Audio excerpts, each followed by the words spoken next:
Saludos, mi querido cibernauta. ¿Alguna vez te has sentido que la maldad que hay en este mundo ya está a tal nivel que este mundo está sobre el total y completo control del maligno? ¿Alguna vez te ha dado el deseo de sencillamente como irte a una montaña y aislarte de todo para no ver lo que está sucediendo a tu alrededor?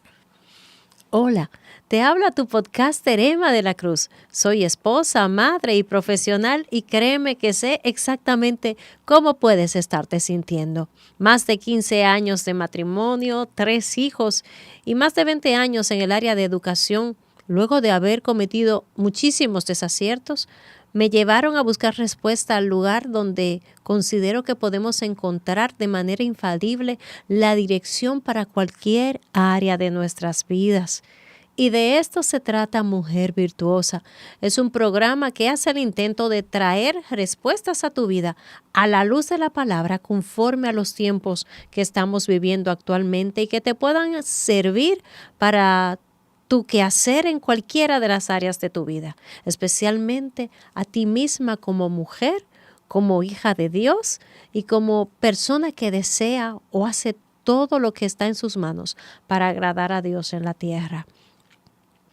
Si es la primera vez que te conectas con nosotros, bienvenida. Qué bueno que estás aquí. Yo confío, esperamos que el tema que vamos a tratar hoy sea de mucha edificación para tu vida. Y si eres de nuestra comunidad que se conecta cada semana para que nosotros podamos compartir estos temas, bienvenida de regreso. Si eres parte de esa comunidad, habrás notado o habrás extrañado los episodios en las últimas semanas. Gracias al Señor, nuevamente estamos por aquí. Luego de habernos tomado haber hecho un pequeño paréntesis, el Señor permite que regresemos para traer estas exhortaciones, ¿verdad? Para poder conversar de manera abierta acerca de temas que yo sé que nos preocupan a las mujeres de hoy en día. Quiero animarte a que no dejes este espacio sin regalarnos un me gusta. Si el contenido ha sido de edificación para ti, compartirlo con otros y por favor apóyanos con tus comentarios. Son esos comentarios los que van a ayudar a que nuestro video, a que nuestro contenido pueda ser compartido de manera aleatoria a muchas otras personas en la comunidad de esta plataforma. Pues mira, de repente nosotros nos ponemos a ver cómo están yendo las cosas hoy en día y francamente, cada uno de nosotros pudiera sentirse desalentado con lo que vemos a nuestro alrededor, porque la maldad está proliferando de tal manera que la intención del corazón del hombre, la palabra dice que es de continuo al mal. Yo creo que eso se hace más evidente por cada día que pasa. Nosotros vemos cómo sencillamente como en el corazón del ser humano, es como si estuviera embotado, insensible a aquellas cosas que antes nos movían o que antes nos causaban asombro. Es como si hoy en día ya nada asombrara al ser humano.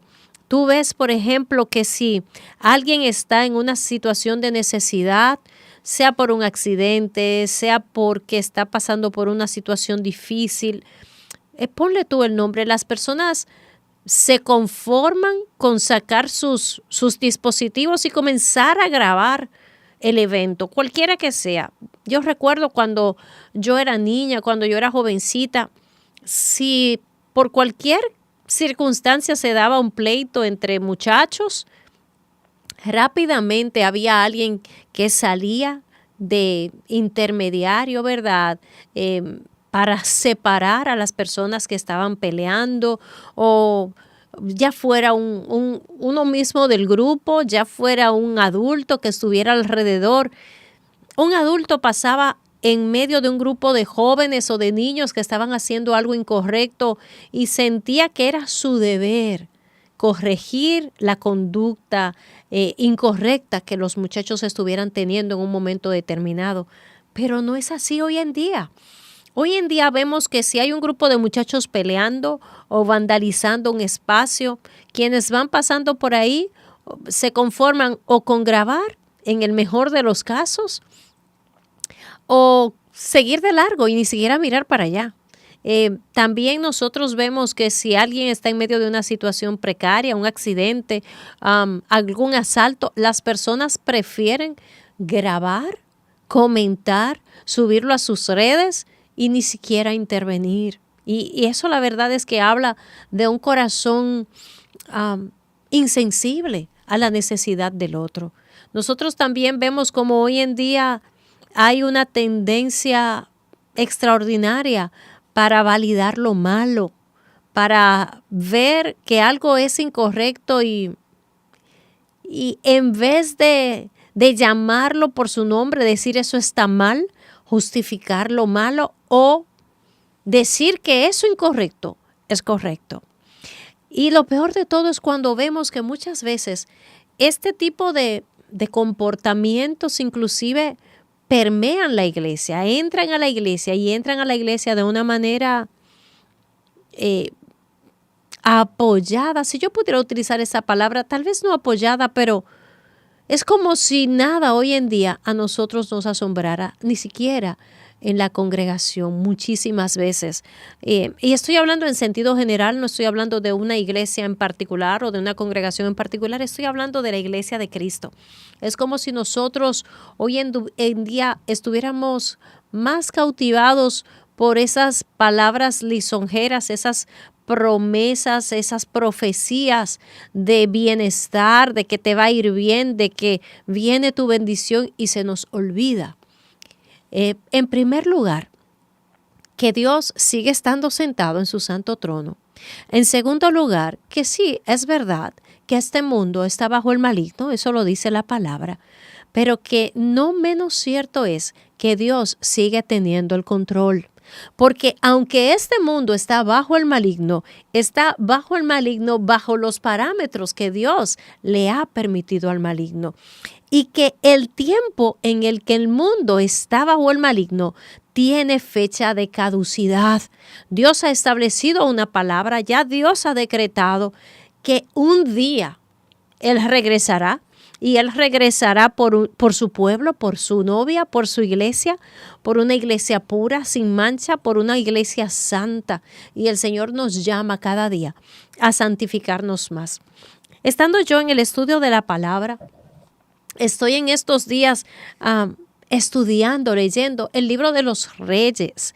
Y leyendo el libro de los Reyes, si no lo has hecho, yo te quiero invitar a leer estos libros de la palabra que están en el Antiguo Testamento. Y en el libro de los Reyes se describe el tiempo del pueblo de Israel en que ellos estaban bajo una monarquía. Antes de esta monarquía, el pueblo de Israel era gobernado por Dios. Era gobernado de manera directa por los jueces. Fue una figura, ¿verdad?, de liderazgo que Dios levantó después de los patriarcas. Después de los patriarcas vinieron los jueces.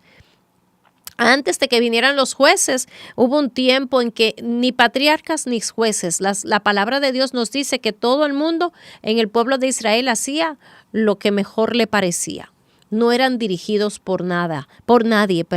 Dios levanta jueces, Dios levanta líderes que se encargaran de dirigir al pueblo de Israel. Y dentro de estos jueces tenemos a Gedeón, dentro de estos jueces tenemos a Débora. Débora fue una jueza del pueblo de Israel. El último de los jueces en la historia del pueblo de Israel en el Antiguo Testamento fue el sacerdote Samuel. El sacerdote Samuel fue sacerdote y fue juez, ¿verdad? Y fue el último de los jueces. Siendo el juez, es que el pueblo de Israel le pide a Samuel que ya ellos no quieren ser más gobernados ni guiados por Dios, sino que ellos quieren tener un rey como los pueblos de su alrededor. Y es cuando Dios levanta entonces a los reyes. El primero de los reyes levantado por el Señor fue Saúl. Luego de Saúl entonces vino David y luego de David Salomón. Por causa del pecado de Salomón, Dios le había prometido a David que en su trono, que de su descendencia vendría el Mesías y que habría una descendencia de la simiente de David de manera perpetua sentada en el trono de Israel. Salomón falla, Salomón peca, hace todo aquello que Dios le pide a los reyes de Israel no hacer. Y por causa de esto, el reino es dividido en dos. Y a partir de ahí, entonces, el reino de Israel se convierte en el reino del norte y el reino del sur. Siendo el reino del norte un reino con 10 tribus y el reino del sur un reino con solo 2 tribus. Siendo la tribu de Judá, que es de la descendencia de David, quien se quedara en la supremacía de este reinado. En la otra parte del reino se alza con el reino Jeroboam. Jeroboam es ungido como rey por Dios. Luego de Roboam viene Salomón, Salomón muere y lo sucede su hijo Roboam. Y por causa de la maldad tanto de Salomón como de Roboam, es que el reino es dividido en dos. Dios constituye como rey a Jeroboam y le hace exactamente la misma promesa que le hace a David. Mira, le dice, si tú me eres fiel, tu descendencia estará sentada en este trono de manera perpetua. Y Jeroboam hace todo lo contrario a lo que Dios le dice. El templo estaba localizado en el reino que estaba reinado, valga la redundancia, por la tribu de Judá, por los descendientes de David. Y entonces Jeroboam, con ese temor de que el pueblo que lo seguía a él, por estar yendo al templo a ofrecer sacrificios al Señor, se pasara al otro lado del reino, él mismo comienza a edificar altares para ofrecer holocaustos a otros dioses y se constituye a Samaria como la capital del reino que estaba siendo constituido, que estaba siendo gobernado por las otras 10 tribus, o sea, en donde las otras 10 tribus eran centro de ese reino. Estando Jeroboam entonces en este contexto de haber levantado altares a otros dioses, habiendo levantado lugares altos, un día se da un episodio que a mí me gustaría que pudiéramos comentar y compartir en esta hora. En el libro de Primera de Reyes, capítulo 13, a partir del versículo 1, dice, he aquí que un varón de Dios, por palabra del Señor, vino de Judá a Betel. Y estando Jeroboam junto al altar para quemar incienso, uno de esos altares que él había levantado, y él había constituido profetas de los diferentes dioses a los que él había decidido adorar. Dice, estando Jeroboam junto al altar para quemar incienso, este varón, clamó contra el altar por palabra de Jehová y dijo, altar, altar, así ha dicho Jehová, he aquí que a la casa de David nacerá un hijo llamado Josías, el cual sacrificará sobre ti a los sacerdotes de los lugares altos, que queman sobre ti incienso, y sobre ti quemarán huesos de hombres. Aleluya. Y aquel mismo día dio una señal diciendo, esta es la señal de que Jehová ha hablado. He aquí que el altar se quebrará y la ceniza que sobre él está se derramará. Este profeta viene donde Jeroboam. Jeroboam tiene, vamos a decir, un apodo que lo antecede cada vez que se menciona una vez después de su muerte en la palabra de Dios. Cada vez que se refieren a Jeroboam, hablan de Jeroboam como Jeroboam, el que hizo pecar a Israel, porque fue el que introdujo la adoración a dioses paganos de manera abierta al pueblo de Israel. Pues Dios le da esta profecía a Jeroboam. ¿Cómo llega este profeta y profetiza no sobre Jeroboam?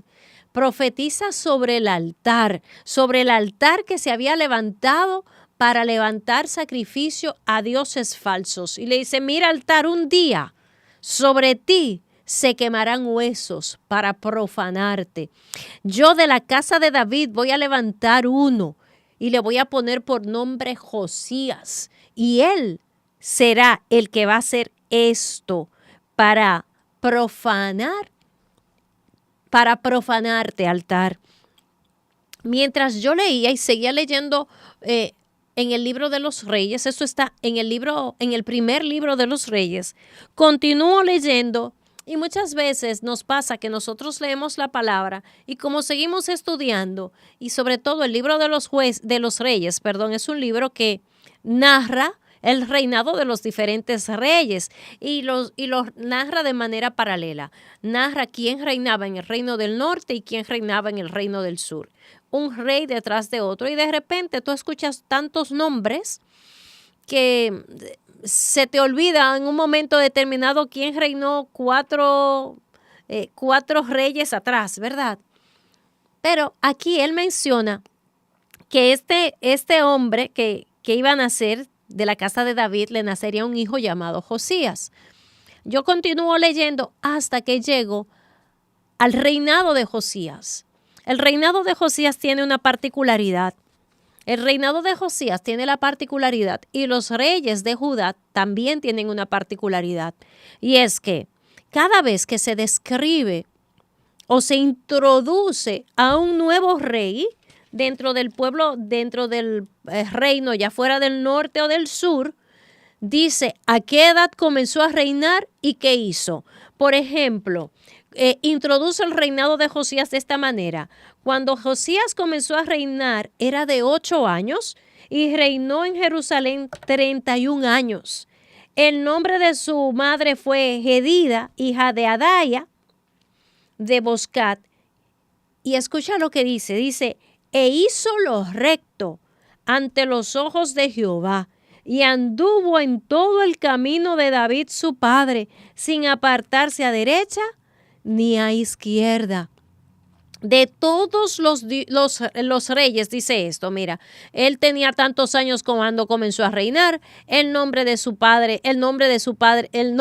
madre era tal, porque regularmente el rey que venía después de que moría su padre, ¿verdad? No hay que mencionar el nombre del padre por esta causa. En el caso, por ejemplo, del que reinó paralelo con él, en Israel dice esto, de 22 años era Amón cuando comenzó a reinar y reinó 2 años en Jerusalén, recuerda. El nombre de su madre fue Mesulemet, hija de Arús de Jotba, e hizo lo malo ante los ojos de Jehová, como había hecho Manasés su padre. La característica de todos y cada uno de los reyes de Israel era esta línea, e hizo lo malo delante de los ojos de Jehová como su padre fulano. En el caso de los reyes de Judá dice, e hizo lo recto delante de Jehová. Sin embargo, la característica de la mayoría de los reyes, sino de todos los reyes de Judá, es que aunque dice que hizo lo recto, dice con todo esto, los lugares altos no fueron derribados. Los lugares altos eran aquellos lugares donde se edificaban altares a dioses paganos, y ahí el pueblo de Israel iba, además de ir al templo y sacrificar sacrificios a Jehová, iba a esos lugares altos y también ofrecía sacrificios a dioses paganos, hasta que llegó Josías. Josías comenzó a reinar a los 8 años, y como él era tan joven, quien realmente reinaba, quien estaba a cargo del reino, era un sacerdote.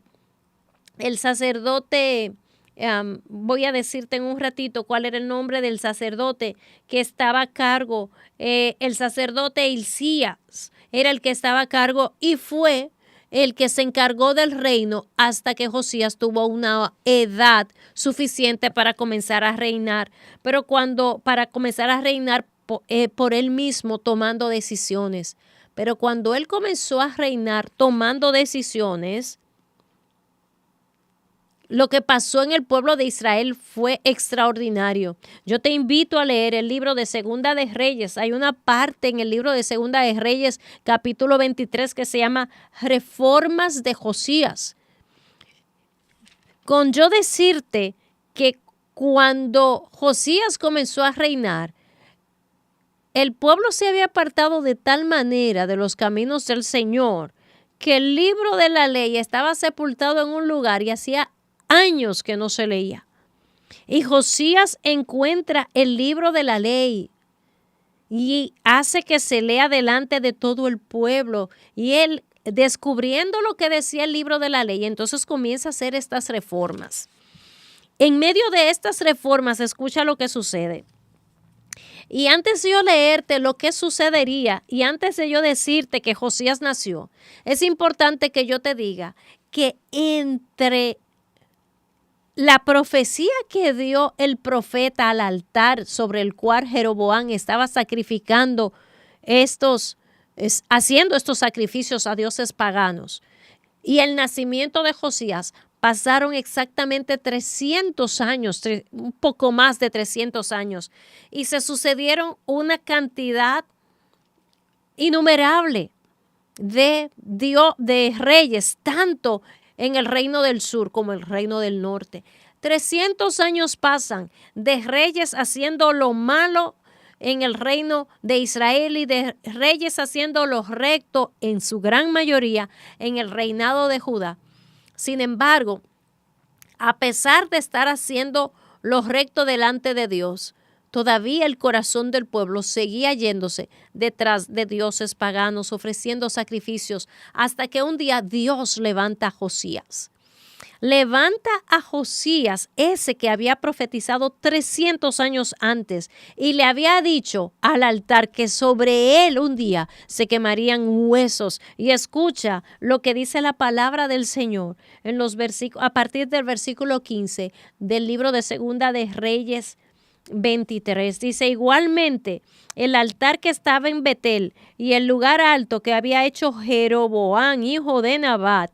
Oye, ese altar, ese lugar alto, lo había hecho Jeroboam hacía 300 años y seguía ahí. Y ese altar seguía ahí y se seguían ofreciendo sacrificios a dioses paganos en ese mismo lugar. Dice: igualmente el altar que estaba en Betel y el lugar alto que había hecho Jeroboam, hijo de Nabat, el que hizo pecar a Israel. ¿Te acuerdas que te dije que así era como le decían a Jeroboam cada vez que se mencionaba su nombre?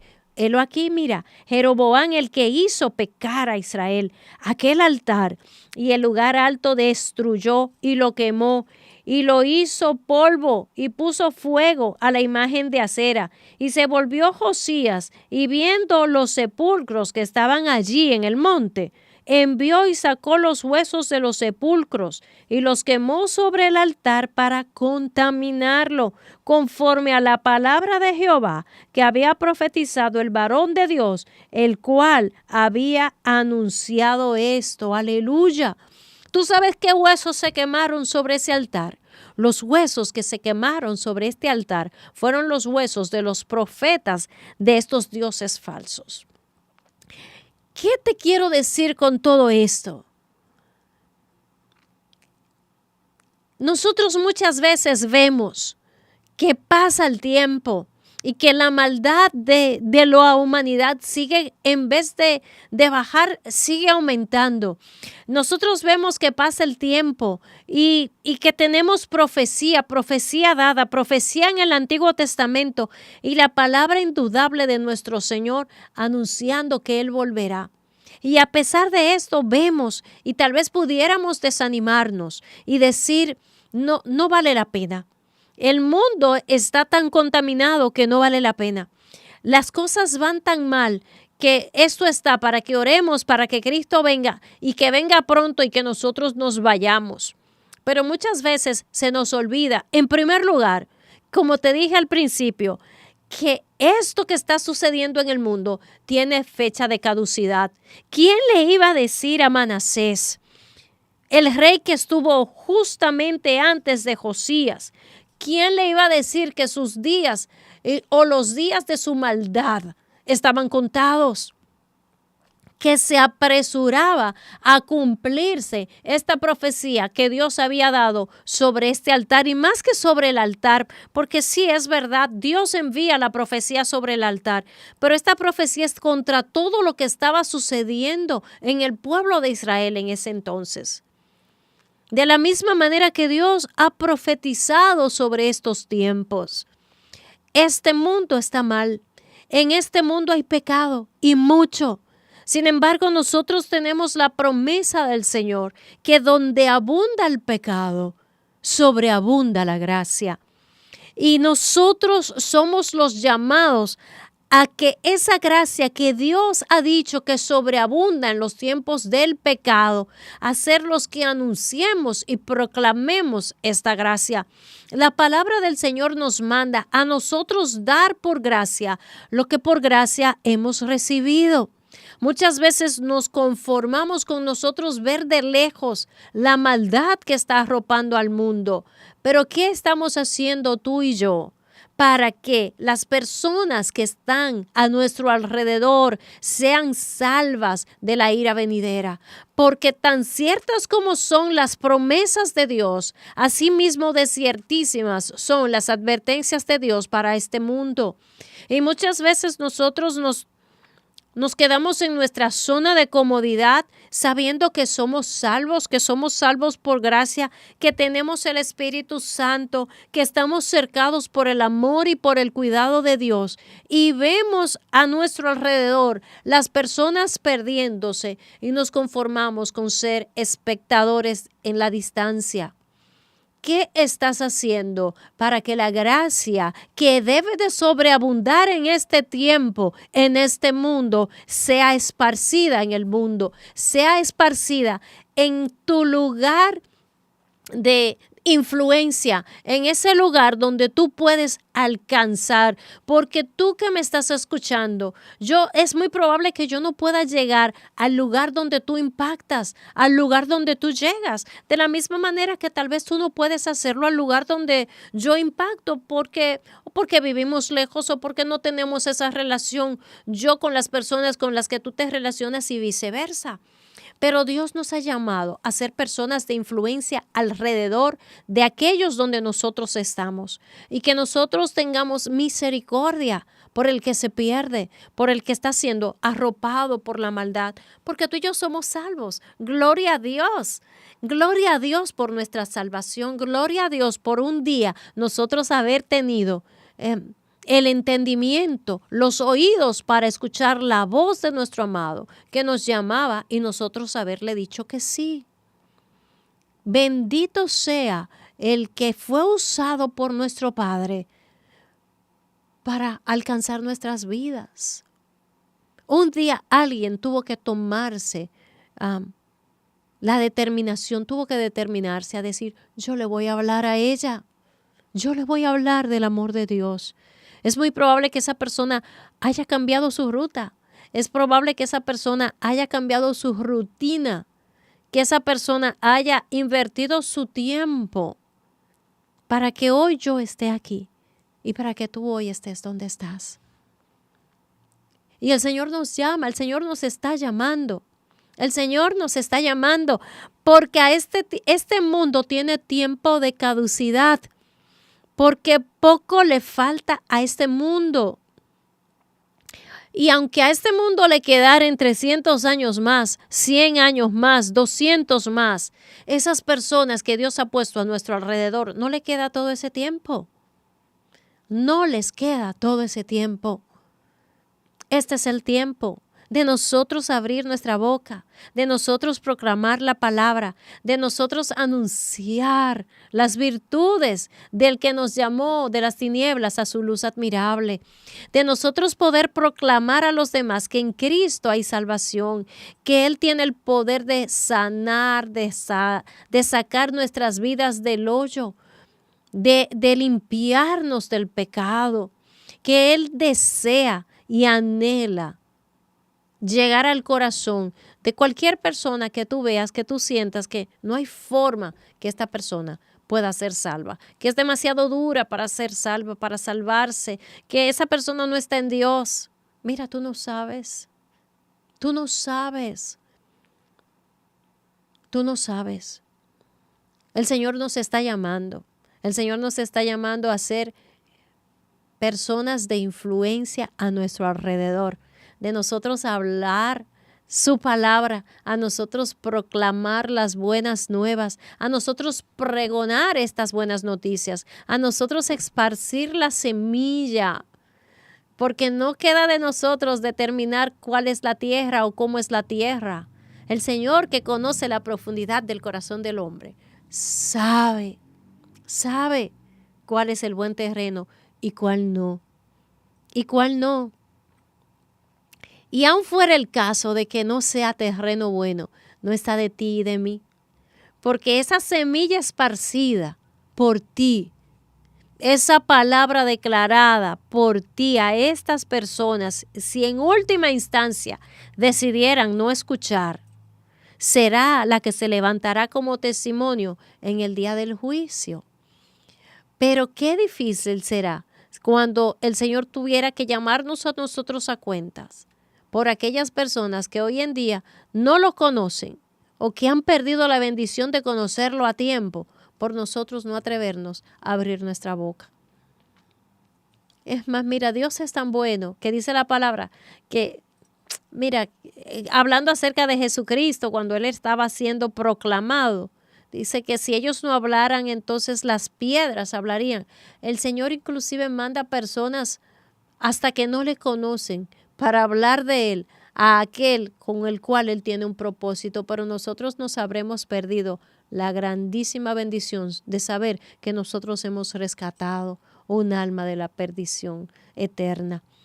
Quiera el Señor darnos este enfoque que nosotros necesitamos para este tiempo, sabiendo que este tiempo es malo. La verdad es que es malo, que el corazón del hombre, como siempre, es de continuo hacia el mal. Pero que nosotros nunca nos olvidemos que no hay mejor momento para echar la red que ahora, porque ahora más que nunca el hombre tiene una necesidad extraordinaria de Dios. Y tú y yo somos el instrumento que Dios ha dejado en esta tierra para nosotros poder esparcir la semilla, para nosotros tirar la red, creyendo que poderoso es Dios para traer hacia sí a todos aquellos que Él ha determinado para salvación.